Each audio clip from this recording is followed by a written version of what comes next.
All right, so what's up, friends? We don't have any viewers yet, but whatever, you can watch later. Yeah. Jordan, I don't know if did we ever talk about the you're not in the United States? Do people know No, I that? think we brought that up. Yeah. No, it's 7 p.m. for me. I love like I'm looking in on you at work, and you're looking in on me at home for the night. So. Yeah, yeah, which is why we do what we do at this time because it's really the only time that seems to work. Yeah, But no, I think it's cool because it kind of shows the collaboration that can happen with Hangouts and YouTube streaming and just all these programs working together, which is awesome. totally. Yeah, totally. It's one of the greatest things about the cohort that we're a part of. Totally, man. So yeah, I think last time we had talked about just doing maybe a little like intro to the developer console. Sure. And I'd be happy to walk through that really quick. Absolutely. And you had talked about some of the errors that you were getting with the picker. Yeah, I figured it out. I figured it out. Awesome. I'd love you to show me that too, because I get some weird errors with that picker too. But yeah, I think they might be so far different than the ones that you're talking about. So far, the errors are. I still get some random errors. I'm not too worried about it, just because Google said it's no big deal. Okay. But so let me see here. I'll get my script up here because I can also show how to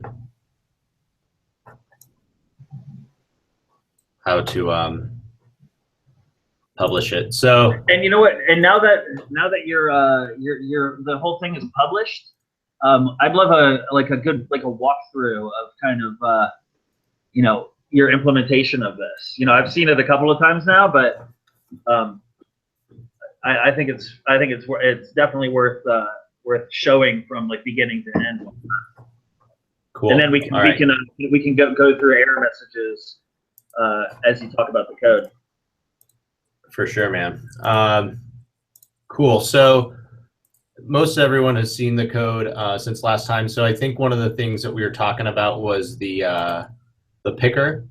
And I think the cool thing about the picker code is that most of this was code that we just copied from the app script guides that Google offers. And so I think that people should always remember that you can go right into the app script guide, and Google's really great about just giving that information out so that you can, just do a lot of this without much thought. So anyway, yeah, go ahead.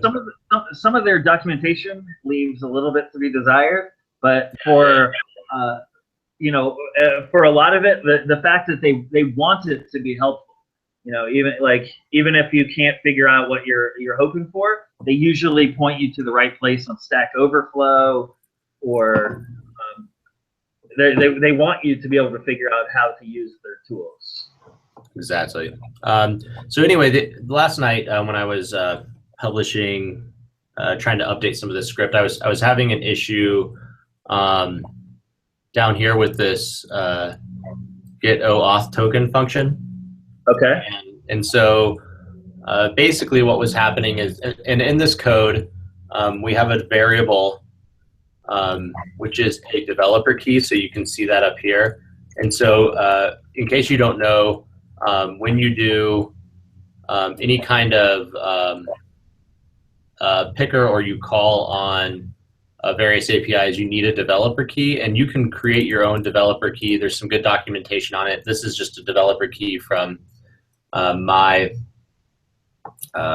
developer dashboard. And Google has lots of limits on these, like how many times they can be called, but it's a lot. So it's like 10,000 times a day or something like that. So probably if we're getting 10,000 times a day usage, that would be incredible.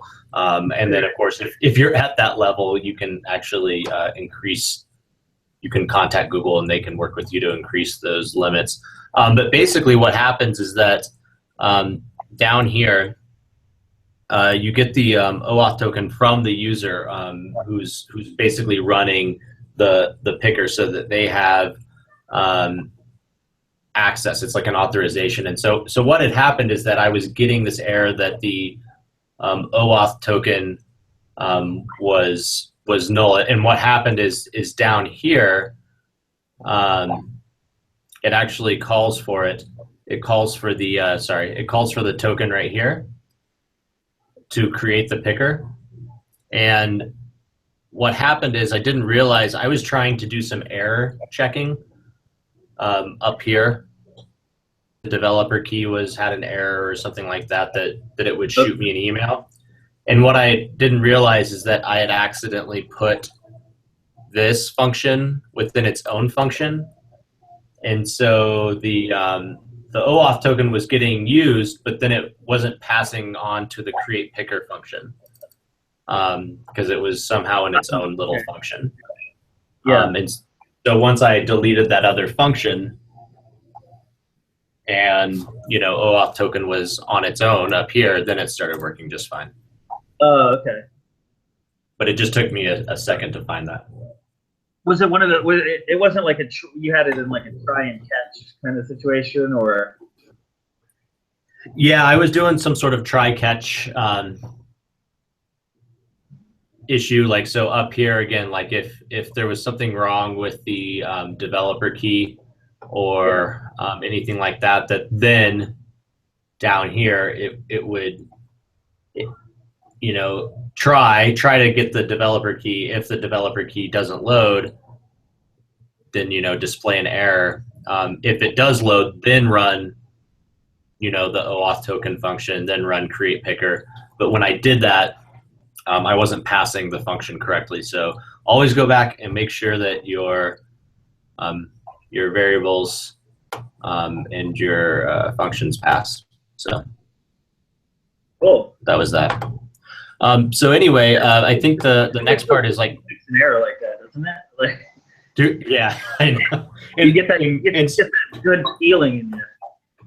And I don't know, I think you might have mentioned this, but one thing that's really helpful, so like if I actually run, this get ID function, which is load the picker, one thing that Jordan, you showed me that's really helpful, so you can see it's loading now, but if you use I guess it's the 3 dots now, it used to be like hamburgers, but the 3 little dots in the top right corner of your Chrome browser, and you go to more tools and then developer tools. Yeah.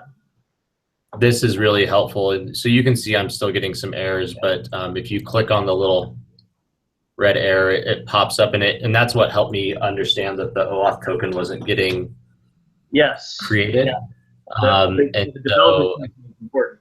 Yeah.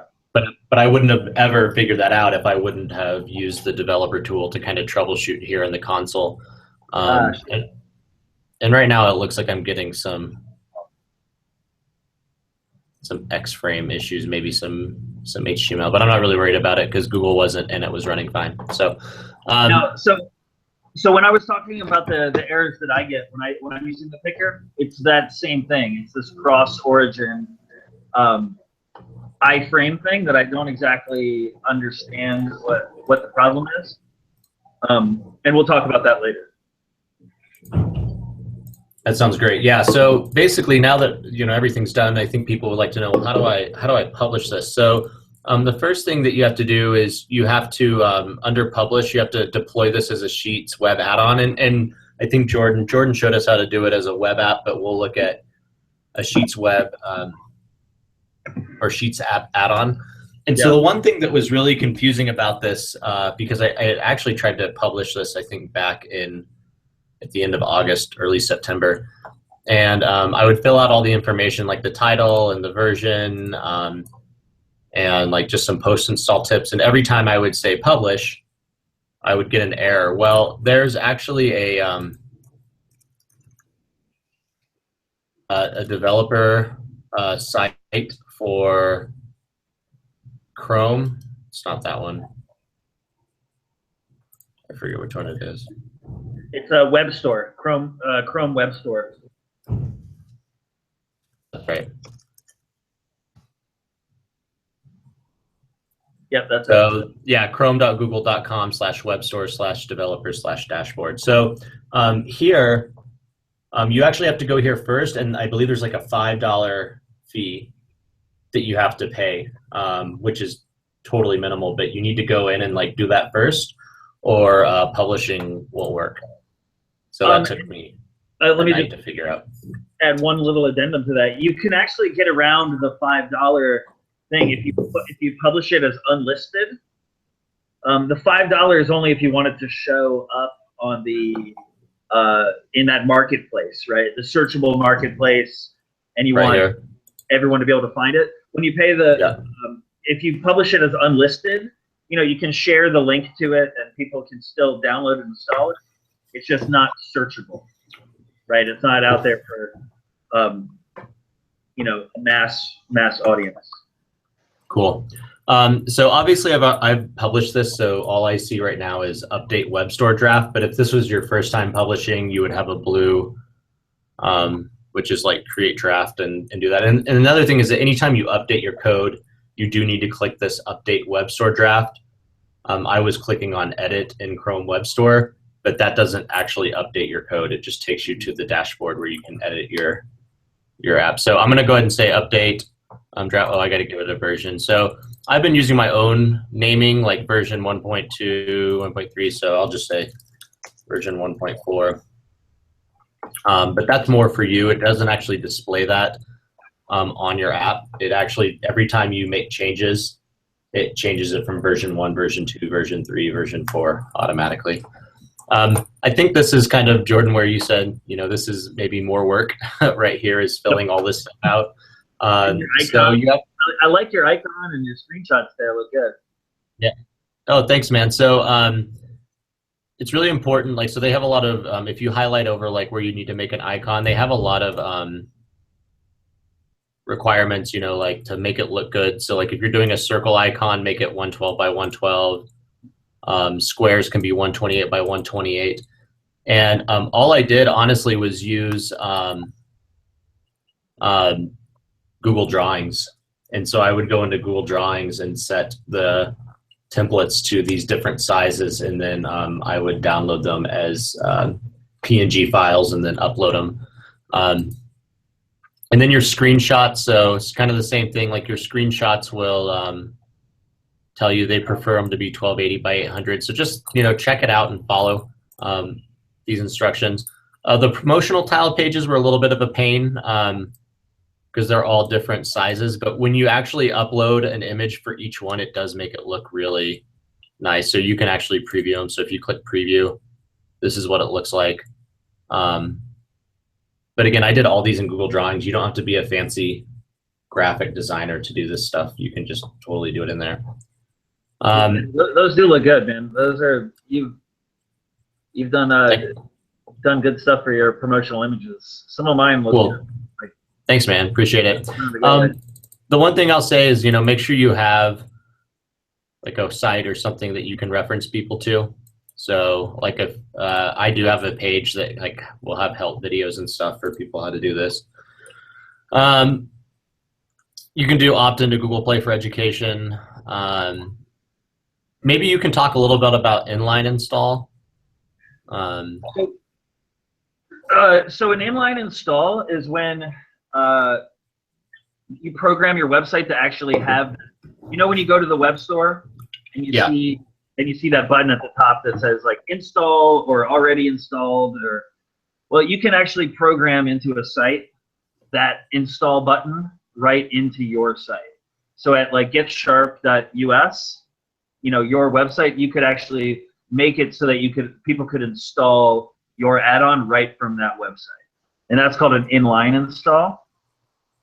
Now, if you click on that more info to the right of where your cursor, your mouse is right now, that more info, it'll walk you through. There's a whole process for setting up that inline installation.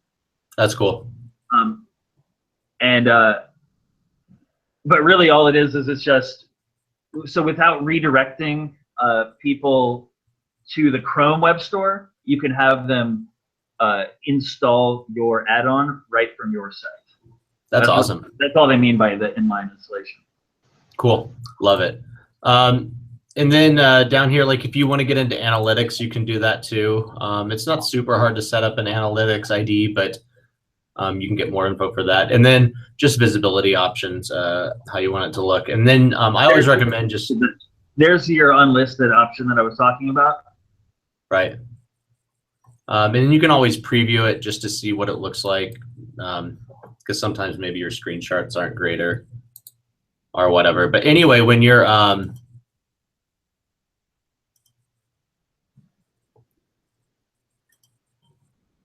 get back to where I was. When you're ready, you can just publish any changes that you want, and it'll update. It's actually a pretty quick process when you're just doing minor changes. I noticed, like, if I did publish changes, it would take about 2 minutes to get an email and about 10 minutes for the updates to go live. But I think, as you experienced the first time, it can take a little longer. Mm-hmm. Oh well, but you just we're still waiting on our Wonderwall app. I haven't gotten the results of the pending from the. I haven't gotten the results yet, but I'm expecting them to send me an email with, oh, you need to fix this and this and this. Yeah, so this is actually the email I got, which was really exciting. I was telling Jordan about yesterday. It was just. Thanks for submitting. It's ready to be used, and now it's in the add-on store. I was like, sweet, that's pretty cool. So it did take, I think, 3 days to get it approved, but I didn't have any changes. So hopefully, hopefully we get maybe some recommended changes for the other program, because that would be great to show people. I think they would appreciate seeing that, even though it's a pain for us because it means that we didn't get it approved. But yeah, so then I'll go ahead and I'll do publish changes. So then you say, publish it. It changes the version. Oh,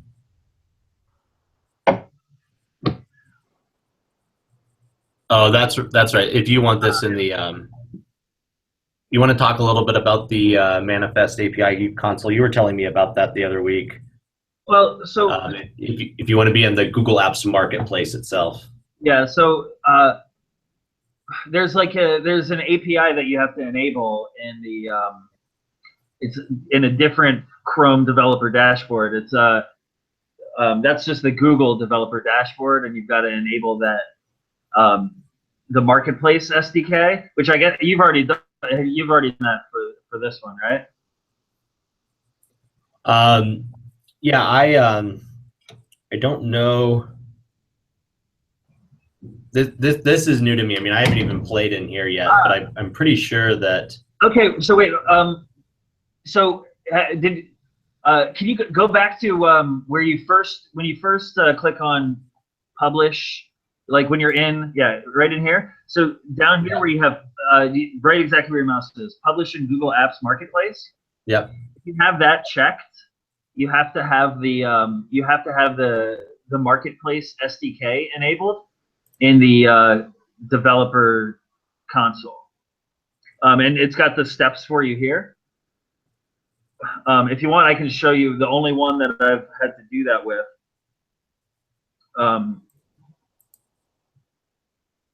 And it kind of it walks you through the steps here, but basically the marketplace SDK asks for the same things, and that's what makes your app searchable out on the. Yep, there it is. Do you need both the API and the SDK? No, just the SDK. And inside of here, you're gonna have to go to the configuration tab. Yeah, back in that configuration tab there. And you'll have to go through these steps here. You got to give it an application description. You got to put some more icons in there. I think only 2 of them are required, the 128 by 128 and the 32. Then you have to go into your, if you go back to your badge U script, yep, where you have, and then hit close, open up File, and then Project Properties,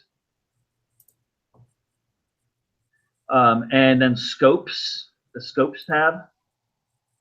Now then you have to copy those scopes into that API manager. Down here, OAuth 2 scopes. Yeah. You may have to do them one at a time. I don't know. It looks like it. I guess it'll take them. It said no thanks. I do them one at a time then. So it wants all of those. Yeah. And then you got to tell it what kind of extension what add-on it is down there at the bottom. Just a Sheets add-on. Drive extension. Sheets add-on. And so once you have all that, once you've done all that, then it'll actually, then your add-on will start showing up on the marketplace when people search for it. Cool. And do you have to put then some sort Quite of a process, isn't it? Do you have to put some sort of code back into your script? No. It looked like it wanted no, because you're once in the manifest API console project ID field. No, because with an add-on, you don't have to manage the manifest yourself. If you're doing like a Chrome extension or some app for Chrome OS where you actually have to build the manifest yourself, and like it's a JSON file, you would actually have to put the update that ID field and do those kind of things. But with an add-on, you don't have to do that. This is awesome. Cool. Well, I might play around and finish setting this up, and then I can show people. But is there something that you want to? I can just show you one. The one I just did maybe a week ago. Yeah. I updated some add-on that I had, and I had to put that. I had to do exactly what you just did with that. Cool. I'll present your screen, and then you can share it up, and I'll just start working on some of this on the side, and maybe by the time you're finished, I'll have this finished. Okay, sure. Well, let's see. Screen share. There we go.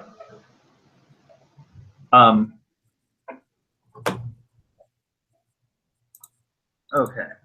Now, so the one that I was just talking about, I built this. You remember those little easy grader things? You turn the wheel, right? Yeah. It tells you how. So I built something.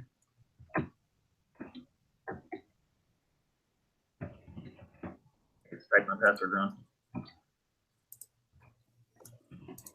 I built a little a Google Sheets add-on that kind of does those things, and you can see it's still pending here in the store. Right. But in where's my easy grader? So inside of here, let me just show you the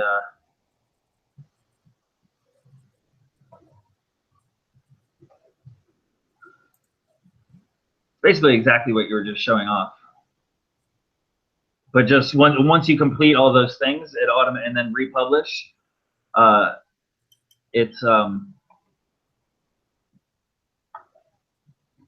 So you check that publish in Chrome's Apps Marketplace. I went into the developers console and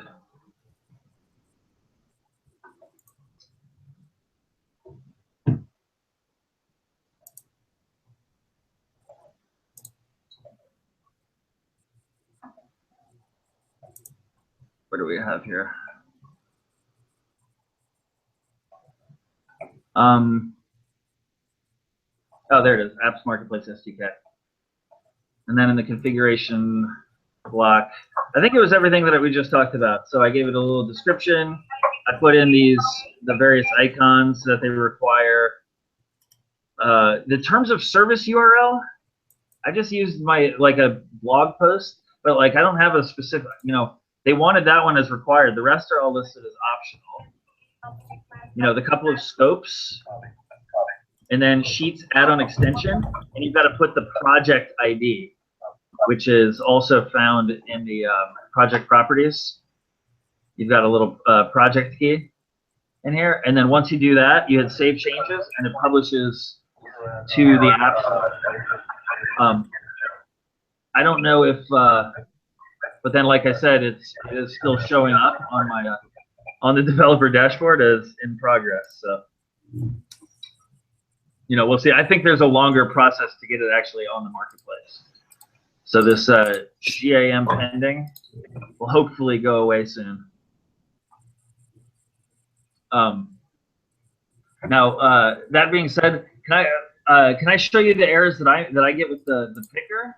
Yeah, let's talk about that really quick. And I can actually then show off like another little thing. Do you remember Melissa Oliver from the summer? Yeah. Well, so she had sent me a message about building kind of a like a captioning add-on for Google Drive, kind of the same way that YouTube has its captioning. Like have you ever done closed captioning in YouTube? Yeah. So there's like a cool tool for YouTube that they have, but then in Google Drive, yeah, there's no captions. It doesn't, but you can still attach an SRT file. You just can't. It doesn't have the same helpful little thing that's is available for you in YouTube. So I tried to create a little something that was, equivalent to that. And it starts with the, it starts with using the picker here. And I haven't really addressed any of this stuff. But see how as soon as I click on, as soon as I click on that select file, it still works, obviously, right? I got my picker and it's showing videos in my drive. It's showing tons and tons of videos, but look at all the errors in my developer's console. Like, I'm getting failed to execute, post message, invalid XFrame options, allow from script.google.com is not a recognized directive, and then all these failed GET requests, right? Like that's a pretty substantial amount of errors, 9 errors just for opening the picker. And I don't exactly know what that is from. When you click on them, what is it? Does it give you like a line? Like I can still, I can still open them. And I'm actually pretty proud of my little, let's see if this video opens. It only works with MP4 right now.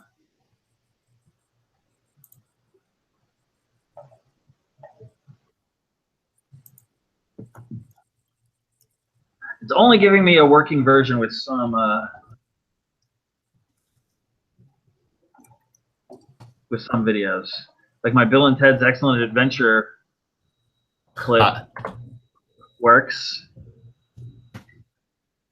And then so here I'll just show you like what it does. It's very simple. It's just like the YouTube one where like you can, and then when I start typing, it pauses. If I stop typing, it right, and then it grabs the text out of there and puts it into a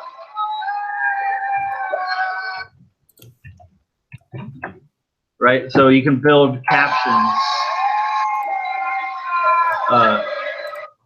You can build captions like that. However, error messages galore, and I don't know what that is about. It has to do with the picker, though. I don't know. Huh. I don't know how to get around this. Yeah, because it's what is it? 404 is like not found, like it doesn't exist, and so I think it's trying to get. Like Is when it I trying click to? on,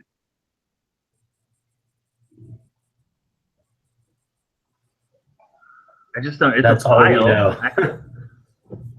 Yeah, it's Oh, a it's file. It's trying it's. to It looks find. like it's the.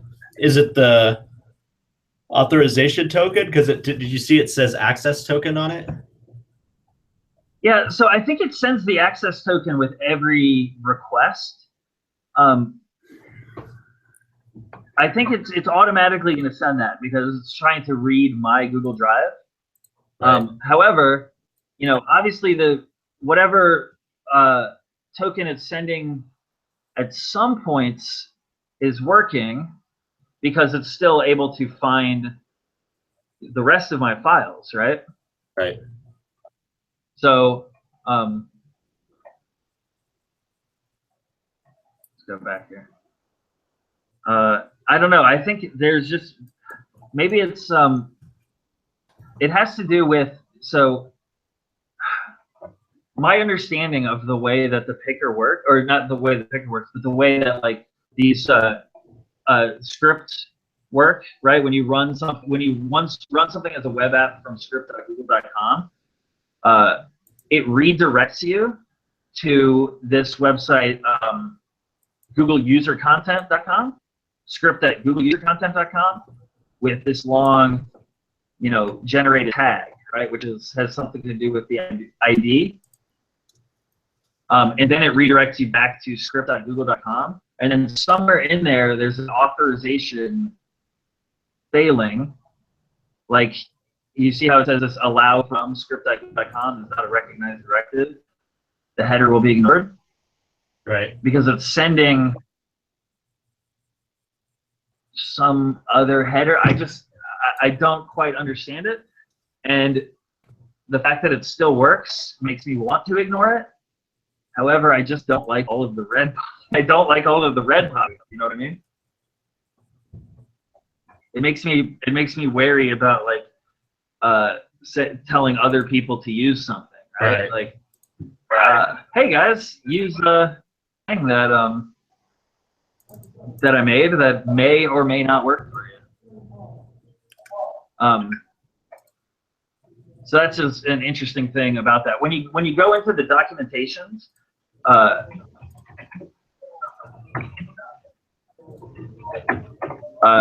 it actually tells you something about the origin.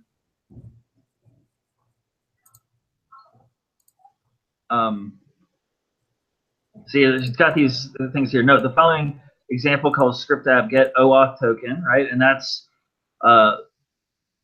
you know, that's what's providing the OAuth token there to the app.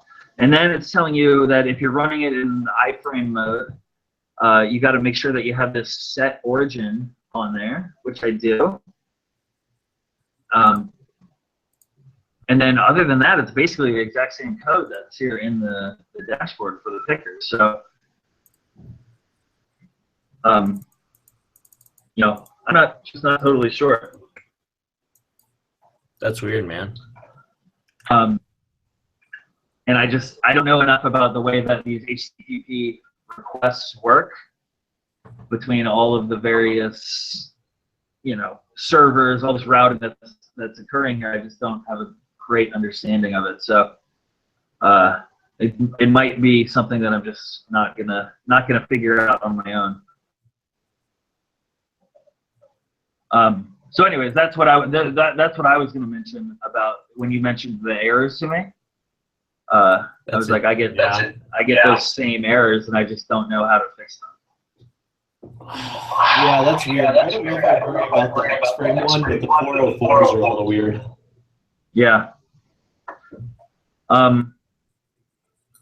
It's just something it's not finding. You know, it could be.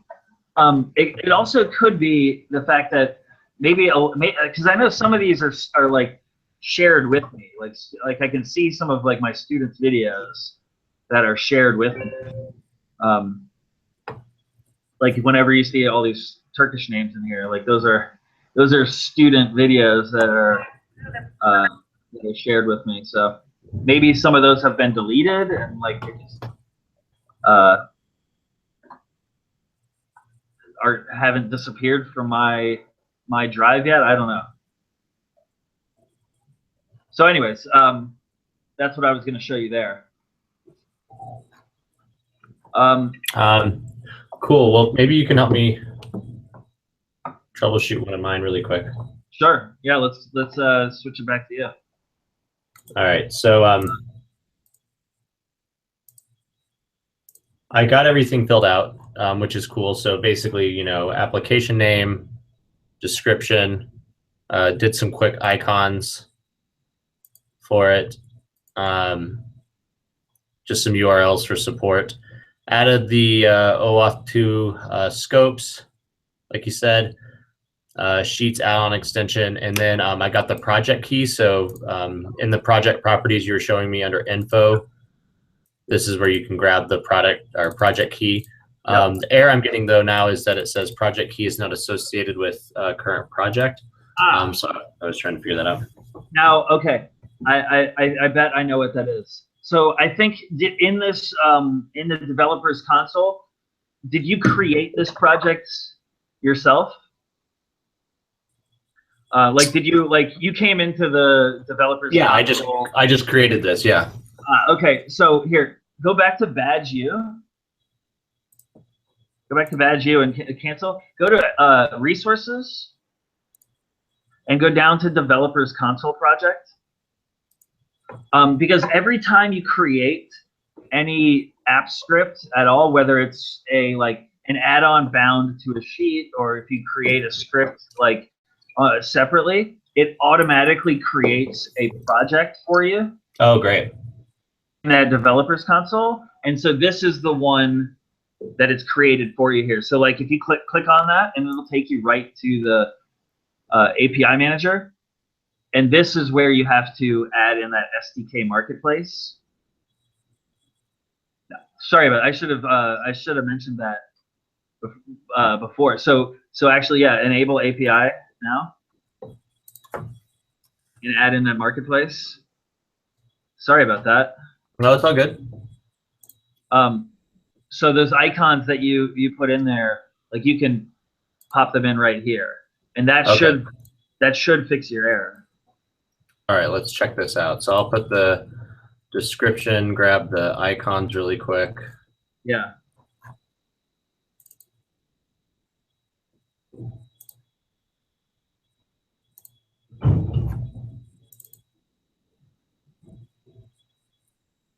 Okay. Copy these URLs over.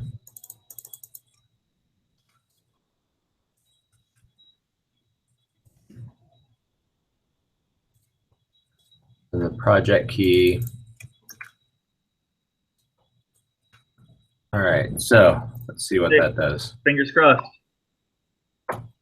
Hey, there we go. Yes. Okay. Yeah. So it's the fact that it's got to be in the bound project.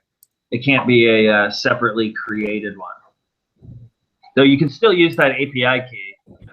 The API key, as long as the API key works fine. Just make sure. Okay, this looks like it's working. That's awesome.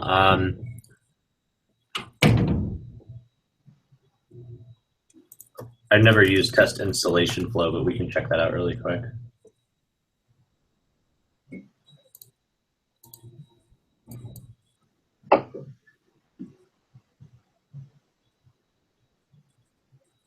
Cool. Right on.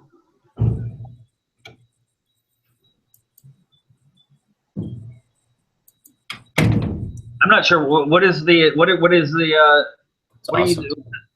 you testing out right now? So in the API test manager, you can test the installation flow, and so that was pretty slick. So if you went to the marketplace, it does all that, and then so I can show people now. So here's the app, and I tried to put it into steps. So step 1 is just a notification that just says, welcome to the program. It's pretty basic. I'll make it look more pretty down the road with some better HTML, but basically this hyperlink that then has you make a copy of the teacher template.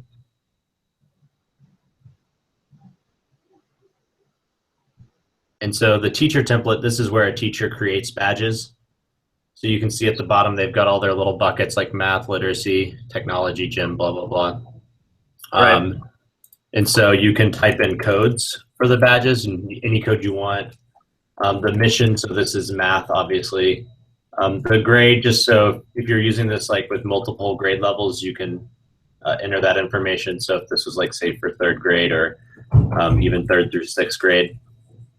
And then the level, which is like a scale of 1 to 10. So we'll make this an easy badge 1. And then the XP, you don't actually enter. It's automatically calculated because badges experience of your character. Do what? Based on the, is it based on the badge level or the? Yeah, the badge level. Okay.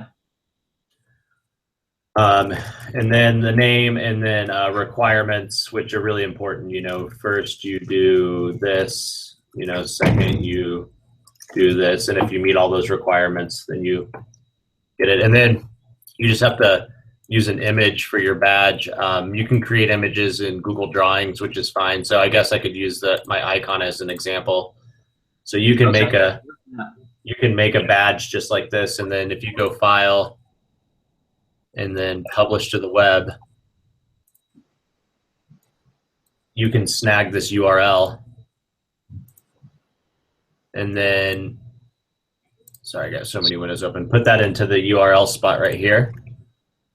And then you can see your badge shows up right there. So that's like where the teachers kind of create and store all the badges. The kids wouldn't see it. But then you go back, it says, so, you know, once you've made a copy, run step 2. So then you run step 2, and the step 2 is like the big work. Like this is where it starts creating the template for the kids, because this is what's gonna be given out to the kids. And so you can see it creates all those same tabs, like the math, literacy, technology.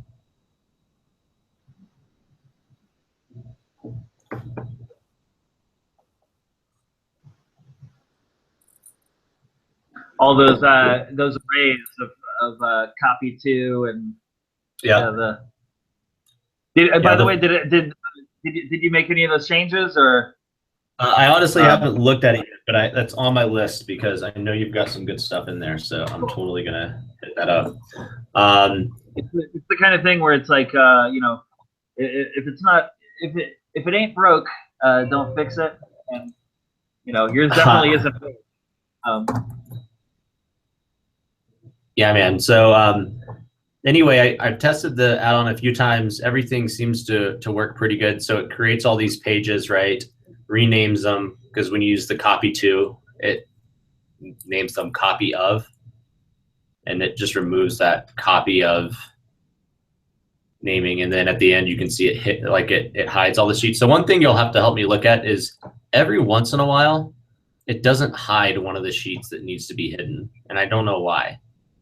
And it's random. Like it skips over it. Like, so this sheet should have been hidden. Yeah. And sometimes it works and sometimes it doesn't. So I don't know, like if it gets slow or it's like, I'm not sure what that is. So, but so then once you have the kid template, so then we use the picker to connect. So this is the kid badge template, because this is what you can share like via Google Classroom or whatever to kids. But you first need to you need to connect the sheets. So you do step 3, connect sheets. And this is where it loads the picker. And you grab the teacher template that you made. So here's that teacher template we had.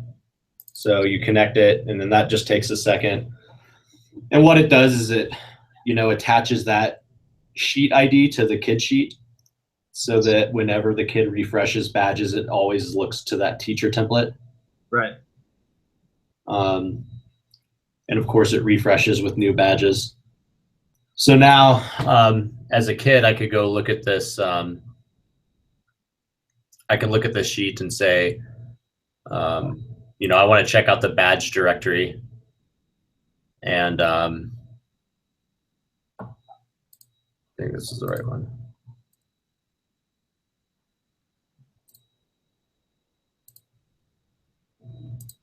Just make sure it copied it. So it copied the badge. You can see it there. That's the one that we made in the teacher template. So there's and kids don't normally, see that stuff. But if I go to the badge directory, you can see that the directory will list all the badges. So anytime a teacher makes a badge here, kids can check to see if there's new ones. So I can go to add-ons, and then this step right here, check for new badges.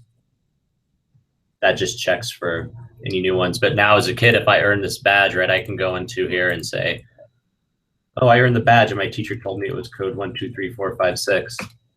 And when I type that in, then my badge pops up. And see a little XP bar. I like that. Yeah, the XP bar is kind of fun, just so they can see like if they have a higher level character or not. What's really cool though is like when you put in your all the way across. Sorry, does that go all the way across, all the way to column H, or is it just column B? Yeah, it goes all the way to column H. Ah, that's cool. Yeah, it was actually pretty easy. It's a very simple. So you've written some kind of code there. Refs. Yeah, it's just a formula. So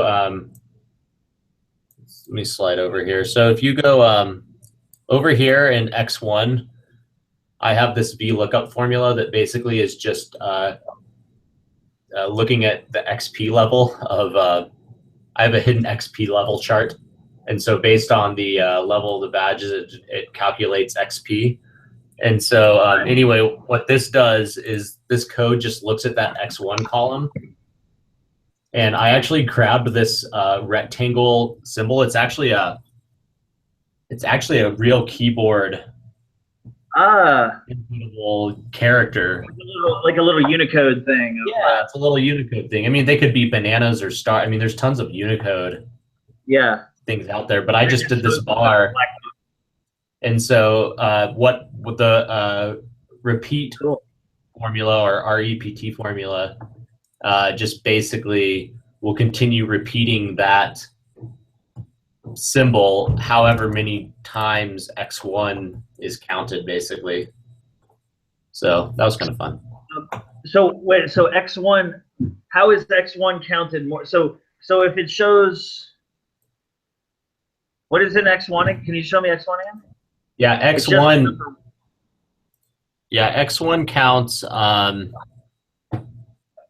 Basically, I created a XP, so it's hidden. But there's this XP sheet over here, and so what happens is that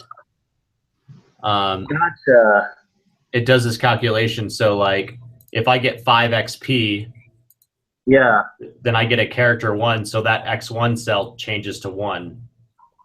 Gotcha. But if I have if it's 7, then it changes to 2.